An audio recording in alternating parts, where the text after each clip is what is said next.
तो आज छोटी दिवाली की आपको बहुत बहुत शुभकामनाएं। और कल धनतेरस भी था। कल बाजारों की रौनक देखने से तो लग ही रहा था कि देश में बिल्कुल फेस्टिवल सीजन तो चल रहा है और इसी फेस्टिवल के मूड में अभी भी हम हैं।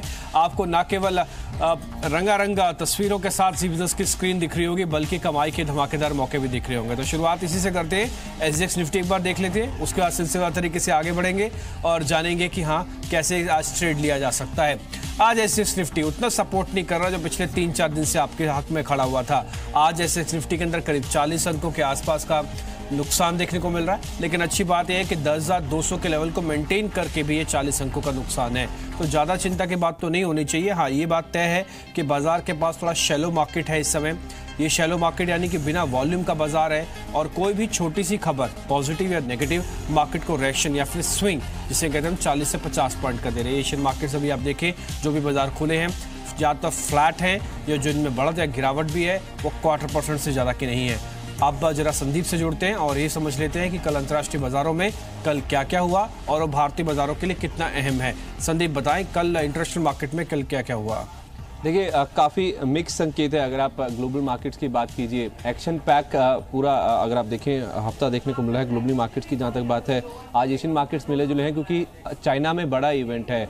19वीं कांग्रेस की बैठक है, सालाना बैठक होती है चाइना में और जो मुद्दे हैं वो काफ़ी अहम है वहाँ पे। देखिए एक तो चाइना का कर्ज काफ़ी ज़्यादा बढ़ रहा है, उसको लेके क्या फैसला आता है, क्या बातचीत होती है, और दूसरा ओवर कैपेसिटी यानी कि जितना ज़रूरत है उससे ज़्यादा उत्पादन इंडस्ट्री में हो रहा है, तो उसको लेके क्या बातचीत सामने आती है। इस वजह से आप देखिए थोड़ा सा जो कॉशियसनेस है वो आज एशियन मार्केट में साफ तौर पे देखने को मिल रहा है। सिंगापुर के मार्केट्स बंद है लेकिन एसजीएक्स निफ्टी जो खुला है वो लाल निशान के साथ आज कारोबार कर रहा है, बावजूद इसके कि डॉलर इंडेक्स में स्ट्रेंथ देखने को मिली है। 9350 के आसपास के जो लेवल्स हैं वहाँ पे डॉलर इंडेक्स में कामकाज हो रहा है। और कल डाउ में पहली बार हमने देखा 23,000 का जो की लेवल है वो हिट होता हुआ दिखा। इनफैक्ट उसकी क्लोजिंग वहाँ पे नहीं हो पाई लेकिन रिकॉर्ड ऊंचाई पे डाउ जोन्स में क्लोजिंग देखने को मिली और रिजल्ट सीजन का इंपैक्ट देखने को मिल रहा है। Morgan Stanley, Johnson and Johnson, United health, ये 3 बड़ी कंपनियां थी जिनके नंबर्स आए थे और इन नंबर्स आने के बाद इन तीनों शेयर्स में काफ़ी अच्छे गेंस बनते हुए दिखे, जो कि ओवरऑल यूएस के मार्केट्स को डाउ को कहीं ना कहीं यहाँ पे इफेक्ट कर रहे थे। लेकिन यूरोपियन मार्केट्स करीब 1.4% के आसपास की कमजोरी के साथ बंद हुए और वहाँ पे एक्शन दरअसल इसलिए था यूके की सितंबर की महंगाई के आंकड़े आए थे। 3% महंगाई वहाँ पे बढ़ी है, 2012 के बाद सबसे तेज बढ़त महंगाई में देखने को मिली है।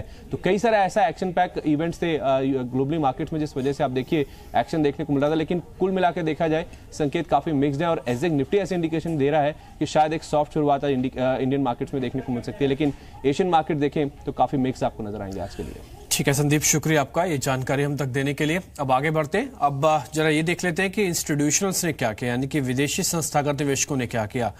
कल जब हम मनीष चौखानी से बातचीत कर रहे थे उनका भी ये भरोसा था कि भले ही सेलिंग चल रही हो एफआईज की और क्वांटम के हिसाब से ज्यादा गंभीर तो नहीं है जो निवेशित भारत में है, लेकिन हाँ फिर भी थोड़ा बहुत आप विश्वास कर सकते हैं कि अगर 1 साल के अंदर स्थिति और बेहतर हो जाएगी तो एफआईज वापस लौटेंगे भी। फिलहाल तो बिकवाली का ही क्रम जारी है। आज भी देखिए यानी कि कल के लास्ट सेशन के अंदर 485 करोड़ रुपए की उनकी तरफ से बिकवाली हुई है और करीब 809 करोड़ रुपए की खरीदारी डीआईएस की तरफ से होती हुई दिखी है। तो डीआईएस अभी भी बाइंग मोड में है, ये बाजार के अंदर बड़ा क्रिटिकल रोल प्ले कर रहे हैं, ये लिक्विडिटी का रोल प्ले कर रहे हैं और कन्विक्शन का भी आजकल ठेकेदारी डीआईएस के पास ही हो गई है। आप जरा ये देख लेते हैं कि आउटलुक के मार्केट का क्या कह रहा है। मार्केट के आउटलुक में आज हल्की मुनाफा वसूली संभव है, तो खैर कल के ट्रेड से ही समझ में आ रहा था। कल ना बाजार चला ना टूटा, तो आज वैसे भी अब लंबा वीकेंड आया है, आज वैसे भी छोटी दिवाली है, तो आप उस हिसाब से भी देखेंगे तो कई बड़े सौदे लेके जाने में परहेज ही करेगा।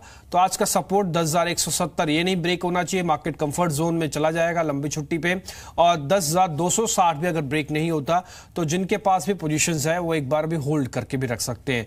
आज का बैंक निफ्टी का रेजिस्टेंस 24,800 का, माफ कीजिए सपोर्ट 24,450 का और जो रेजिस्टेंस है वो 24,800 का है। तो 300-400 पॉइंट की रेंज आज बैंक निफ्टी में, इससे ज्यादा की बैंक निफ्टी में भी कुछ खास मजबूती नहीं दिख रही, क्योंकि एक्सिस बैंक के नंबर्स ने थोड़ा निराश ही किया है। बड़ी उम्मीद थी कि जो एनपी से घिरे हुए बैंक हैं उनके कुछ नंबर्स ठीक आ जाए। फार्मा आईटी शेयरों पर आज खरीदारी कर सकते हैं, ये थोड़े डिफेंसिव भी हैं, इनके अंदर आज थोड़ा आप ध्यान रख सकते हैं।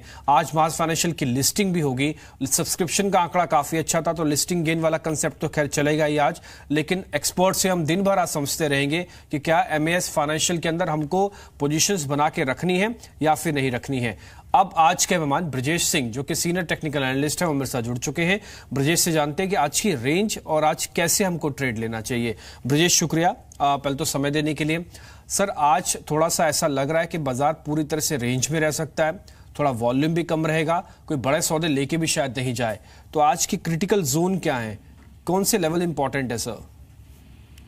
Good morning Dimpi ji. Morning sir. सबसे पहले आपके सारे जी बिजनेस के श्रोतागण को और आपको दिवाली की बहुत बहुत शुभकामनाएं मेरी और मेरी कंपनी की ओर से। देखिए, जैसे आपने कहा बिल्कुल वही मैं भी उसी में ही सहमत रहूंगा कि निफ्टी जो है वो एक दायरे में रहेगा और नो डाउट दिवाली का टाइम है तो पब्लिक थोड़ा सा अभी छुट्टी के मूड में है। They don't want to carry their position because आने वाले 2 दिन में छुट्टी है, गुरुवार और शुक्रवार की, तो पोजीशन वो बना के लेके नहीं जाना चाहेंगे। फिर भी मेरा यही मानना है कि ट्रेंड अप है तो बाई ऑन डिप की स्ट्रेटेजी करेंगे। निफ्टी स्पॉट का लेवल 10,215 के आसपास अगर मिलता है एक बार या उसके नीचे आता तो एक बार बाई करने की सलाह रहेगी।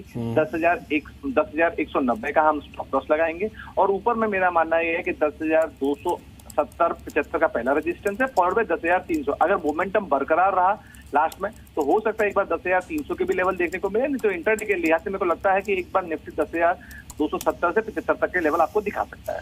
ठीक है, आप कह रहे हैं कि 10,300 तक और 10,190 तक रेंज थोड़ी बड़ी है, ठीक है कोई बात नहीं, लेकिन इसी रेंज के अंदर शायद आज पूरी तरह से बाजार कामकाज करेगा। ब्रजेश, आपके आज के 2 शेयर कौन से हैं? देखिए, पावर सेक्टर में मैं थोड़ा सा बुलिश हूँ। टोरेंट पावर थोड़ा चार्ट पे अच्छा लग रहा है after consolidating at the range of 228 to 235। कल के रेंज में उसने एक ब्रेकआउट दिया था। इवन दी ओपन इंटरेस्ट जो बिल्डअप हुआ है वो भी यही दर्शाता है डेरिवेटिव डेटा कि ये ऊपर की तरफ और अग्रसर होगा। तो 242 के आसपास से बंद हुआ है, मौजूदा स्तर पर बाइंग करने की सलाह रहेगी। 238 का हम स्टॉप लॉस लेके चलेंगे और मेरा मानना यह है कि 1 से 2 दिन के लिहाज से 252 का टारगेट आपको दिखने को मिल सकता है। और जो दूसरी कॉल है वो हिंदुस्तान पेट्रोलियम से है। 471 पे बंद हुआ है, 465 का हम स्टॉप लॉस लेके चलेंगे। मेरा मानना यह है कि एक बार आपको 485 के लेवल आपको देखने को मिल सकते हैं। ठीक है, एक तो एचपीसीएल और दूसरा टोरेंट पावर। टोरेंट ग्रुप के शेयर्स तो कल दोनों ही चले थे। कल फार्मा हमने बताया था, टोरेंट पावर भी कल चला। आज ब्रजेश की रिकमेंडेशन फिर से आई है, तो टोरेंट ग्रुप के दोनों शेयर्स आप देख सकते हैं। 252 का टारगेट पावर का है और स्टॉप लॉस आपको 238 का यहाँ पे रखना होगा। एचपीसीएल भी कल अच्छी क्लोजिंग देके गया था, ये मोमेंटम वाला शेयर है, आज फिर से चल सकता है, तो 485 के टारगेट के लिए इस सौदे को भी आप ध्यान रख सकते हैं। ब्रजेश, शुक्रिया आपका आज समय देने के लिए, बताने के लिए कि बाजार में आज बुलिश ही रहे, फिर से रेंज भले छोटी रहेगी। और कुछ अलग अलग ब्रोकिंग हाउसेस के आप ट्रेडिंग कॉल्स भी नोट करते चलिए। इन्वेस्टर पॉइंट कह रहा है कि एसीसी को बाय करना है। देखिए, एसीसी के नंबर्स अच्छे आए थे, कल ज्यादा रिएक्शन नहीं दे पाया था, लेकिन आज अल्ट्राटेक के नंबर्स का हम प्रीव्यू से ये समझ रहे हैं कि शायद नंबर्स इनके भी ठीक रह सकते हैं। तो सीमेंट पैक की एक बड़ी कंपनी नंबर उतार चुके हैं, एक के आने हैं, इसलिए ये शायद पूरा पॉकेट इस बार ट्रेडर्स के फोकस में रहने वाला है। 1820 का टारगेट आप रख के इसमें एक बार सौदा बना सकते हैं। इसके अलावा जुबलेंट फूड वर्क, ये कल एक बीटीएसटी कॉल भी था, अब आज देखिए सुबह सुबह हमको एक कॉल मिली है, इसमें ये इन्वेस्टर पॉइंट की कॉल है। 1610 का एक टारगेट रख के आप इसमें भी एक सौदा खड़ा कर सकते हैं। कल भी अच्छा चला था, करीब 2%। इंडाइसिस के हिसाब से देखेंगे तो खैर 2% भी बहुत है आजकल तो, क्योंकि कल बिल्कुल बाजार फ्लैट था। इसके अलावा कुछ और कॉल्स देखिए, पेट्रोनेट एलएनजी कल का स्मार्ट मूवर था, 4% ऊपर था। 272 के टारगेट अभी भी मिल रहे हैं हमको, तो आपसे एक सौदा खड़ा कर सकते हैं। वॉल्यूम कम रखेंगे तब भी काम चल जाएगा। सन फार्मा एक अच्छी डिफेंसिव कॉल बन रही है, कन्विक्शन आ चुका है फार्मा में काफी हद तक। इस बार के नंबर शायद उतने अच्छे नहीं रहे, लेकिन ट्रेडिंग मूव स्विंग्स हम दे रहा है। चॉइस ब्रोकिंग कह रहा है कि एक बार बाय करें, 570 का टारगेट है, 530 का एक स्टॉप लॉस है। तो चॉइस ब्रोकिंग की सन फार्मा को लेकर भी हमको कॉल मिलती हुई दिखी है। तो कभी काफी सारी कॉल्स हैं जिसपे आप ध्यान रख सकते हैं। एनएमडीसी भी एक कॉल है जो कि चॉइस ब्रोकिंग की तरफ से दी गई है। अब आगे बढ़ते हैं और आज के खबरों वाले शेयर यानी कि स्टॉक्स टू वॉच वो देखते हैं।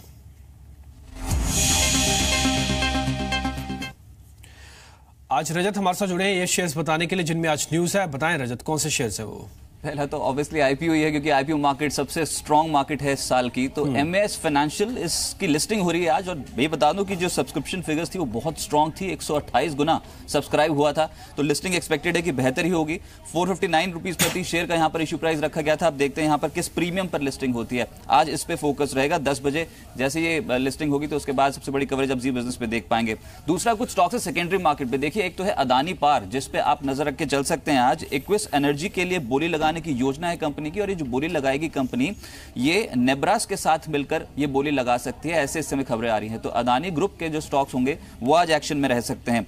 एक स्टॉक है जेबीएफ इंडस्ट्रीज। देखिए खबर बड़ी है यहां पर, क्योंकि केकेआर की कंपनी में लगभग 20% हिस्सेदारी है और ये हिस्सेदारी बेच सकता है केकेआर, ऐसी खबर है। और ये जो हिस्सेदारी बेची जाएगी, या तो ये इंडोरामा को बेची जाएगी या फिर रिलायंस इंडस्ट्रीज को बेची जाएगी। उनसे दोनों से बातचीत जारी है। अगर ऐसा होता है तो एक पॉजिटिव डेवलपमेंट जो वो जेबीएफ इंडस्ट्रीज के लिए बनती हुई नजर आएगी। इसके अलावा रेणुका शुगर कंपनी ने 900 कर्मचारियों की छटनी की है, और ये जो छटनी की गई है ये ब्राजील शुगर वर्क्स से कर्मचारियों की छटनी की गई है। तो रेणुका शुगर भी फोकस में रह सकता है। और आज मेटल माइनिंग स्टील सेक्टर कहीं ना कहीं फोकस में रहेगा। वो इसलिए क्योंकि फ्लैट स्टील इंपोर्ट पर एंटी डंपिंग ड्यूटी लगाई गई है। चीन और ईयू से जो इंपोर्ट होता है फ्लैट स्टील, उस पे एंटी डंपिंग ड्यूटी लगाई गई है। तो ये छोटे स्टील काउंटर्स है ना, स्पेसिफिकली वो आज हलचल में रह सकते हैं। ठीक है, कल हमने वीजा स्टील को भी देखा था, कल काफी अच्छा चल भी रहा था। ये आज अब खबर जो बता रहे हैं तो शायद और थोड़ा मूवमेंट दे सकते हैं। तो स्टील, छोटे छोटे स्टील कंपनीज पे ध्यान रखिए। ये ड्यूटीज का असर टिपिकली उन्हीं पे ही ज्यादा पड़ता है, क्योंकि बड़ी कंपनीज तो हेज भी करके रखती हैं किसी न किसी तरीके से। तो छोटी स्टील कंपनीज पर आपका ध्यान दिया जा सकता है। रजत, शुक्रिया ये सभी खबरों वाले शेयर्स बताने के लिए। अब सुमित, अब मेरे सहयोगी को जोड़ लेते हैं अपने साथ, क्योंकि कल एक्सिस बैंक के जो नंबर्स आए वो बिल्कुल भी अच्छे नहीं है। सुमित, ये एक्सिस बैंक के जो नंबर्स और खासकर विप्रो के भी जो नंबर्स आए, मैं पहले एक्सिस बैंक पे आ रहा हूं। हमने ये समझा था कि बेस थोड़ा कमजोर है तो शायद 300% तक का मुनाफा आ सकता है। मुनाफा तो सिर्फ 300% क्या 30% रह गया। ऐसा क्यों हो रहा है उसके नंबर्स में? ये क्या एक्सिस बैंक सुधरने वाला नहीं है?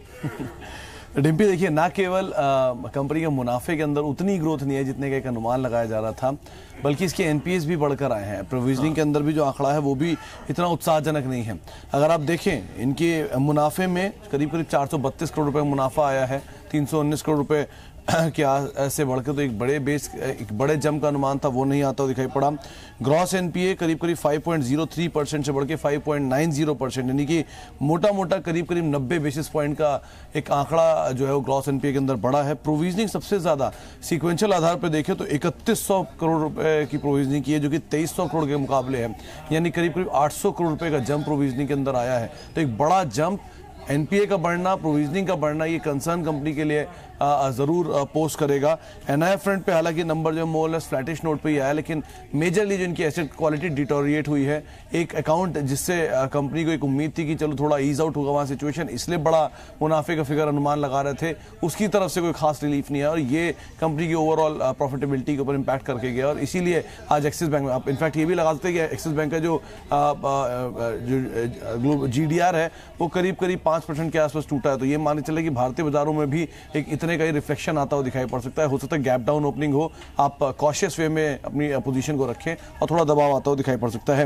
वहीं विप्रो के दूसरे नंबर आए हैं। विप्रो के केस में नंबर्स अनुमान से जरूर बेहतर आते हुए दिखाई पड़े हैं, लेकिन एक कंसर्न विप्रो के साथ जरूर आया इस तिमाही में कि उन्होंने कहा है अगली तिमाही में जो आउटलुक है थोड़ा वीक है, क्योंकि अगली तिमाही में फर्लोज यानी छुट्टियों का जो सीजन होता है थोड़ा ज्यादा होता है, मैन आवर्स जो होते हैं यानी काम करने का जो समय होता है कम होता है, इसीलिए अगले तिमाही में थोड़ा प्रेशर आता हुआ दिखाई पड़ सकता है, फर्लोज का इंपैक्ट आ सकता है। लेकिन इस तिमाही के नंबर जो है वो अनुमान से बेहतर हैं। 2190 करोड़ मुनाफा है सीक्वेंशियल आधार पर। आईटी कारोबार का रेवेन्यू करीब 1.25% बढ़ा है। एबिट भी करीब करीब 2278 करोड़ रुपए रहा है और एबिट मार्जिन भी रफली 1% के आसपास बढ़कर आए हैं आईटी कारोबार के ओवरऑल। तो ये नंबर्स तो अच्छे हैं, लेकिन हाँ क्योंकि आउटलुक थोड़ा वीक है तो बाजार अगर बिटवीन द लाइंस जाता है तो थोड़ा प्रेशर दिखा सकता है, लेकिन नंबर्स के फ्रंट पे हो सकता है कुछ तेजी आज देखने को मिले। बाकी सब कुछ उनकी एनालिस्ट कॉल के ऊपर डिपेंड करता है किस तरह से रिएक्ट करता है बाजार में। ठीक है, तो एक्सिस बैंक में तो आपको कोई जल्दबाजी नहीं करनी है। ये 5% का GDR टूटा हुआ है, तो आप ये बात समझ के चलेंगे 500 के लेवल को भी ब्रेक कर सकता है। अगर 500 के लेवल को ब्रेक करते वैसे भी आपको जल्दी नहीं करनी चाहिए, तो एक्सिस बैंक में थोड़ा रुकिएगा। रही बात विप्रो की, तो सुमित हमको एनालिसिस करके ये बता रहे हैं कि अगर मार्केट ने इसको ज्यादा गंभीरता से नहीं लिया ना इसके आउटलुक को, तो ये ज्यादा नहीं कमजोर होगा। अगर ले भी लिया तो एक्सिस बैंक के मुकाबले तो कम ही टूटेगा। तो 1-1.5% की गुंजाइश तो है। आप देख लीजिएगा विप्रो के अंदर भी जल्दबाजी में कोई पोजीशन लेने वाले नहीं है। दोनों शेयर्स के नंबर उतने अच्छे नहीं है जितना बाजार एक्सपेक्ट भी कर रहा था, तो थोड़ा सा संभल कर आज ट्रेड करने का दिन भी है।